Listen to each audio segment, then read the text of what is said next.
Wachambuzi wamepoteza Simba.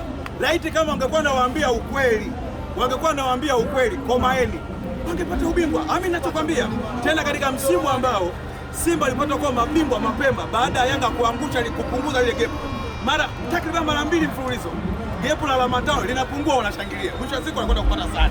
Tuulizane, mechi ya Pamba ilikuwaje? Mechi ya Pamba si ulikuwa una ubora wewe mwenyewe? Sasa White nataka kuzungumza kwamba Yanga imepata ubora kwa sababu ya waamuzi, sio kweli. Hata Simba imebebwa vizuri tu. Unaona, mimi kwangu sio hoja, ni uhuni. Ubingwa mara 5 kwa Yanga. Tunakwenda katika uchaguzi.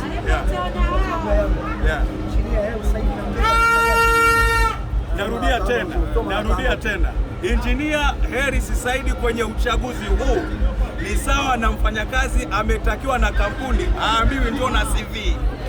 Kwa sababu gani? Ana ubora. Hivyo unaanzaje kumkataa Hersi? Utakuwa mwenda wazimu.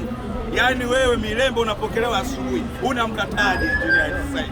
Amekugonga mara 6 mfululizo kwa sare 2 kwake, lakini amechukua ubingwa mara 5 mfululizo. Hivi kiongozi wa namna hiyo kweli? Unajua Hersi kuwepo kwenye uongozi wa Yanga ni faida.